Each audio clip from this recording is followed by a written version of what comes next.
దేవుని కొరకు ఒక బలిపీఠాన్ని కట్టాడు. బలిపీఠం ఎందుకు కట్టాడంటే అమాలేకీయుల మీద దేవుడు ఇశ్రాయేలు ప్రజలకు జయాన్ని ఇచ్చాడు. భయంకరమైన యుద్ధం జరుగుతుంది. మోషే శిఖరం మీదకి వెళ్లి ప్రార్థన చేస్తున్నాడు. దైవజనుని చేతులు పైకెత్తినప్పుడు ఇశ్రాయేలు ప్రజలు గెలుస్తున్నారు. దైవ సేవకుని చేతులు బరువెక్కగా అవి దించినప్పుడు అమాలేకీయులు గెలుస్తున్నారు. ఈ విషయాన్ని ఆయన దగ్గర పరిచారకులుగా ఉన్న ఊరు హారోన్లు చూచి మోసే చేతులు సాయంకాలం వరకు ఆదుకుంటారు.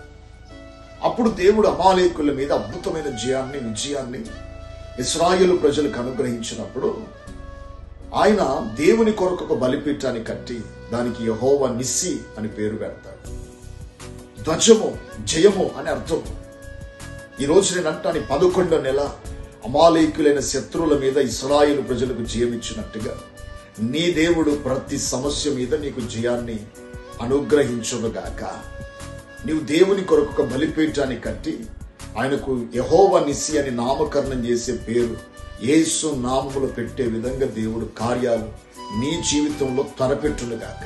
ఏ అమాలేకులైతే నిన్ను యుద్ధానికి రేపుతున్నారు, నీ మీద పడుతున్నారు, నిన్ను భయానకమైన స్థితికి తీసుకొని వెళ్తున్నారు, అమాలేకుల చేతిలో నుండి యేసయ్య ఈ నెలలో నిన్ను విడిపించి నిన్ను ఉన్నతమైన శిఖరం మీద ప్రభు నిలబెట్టునుగాక. ఆమేన్.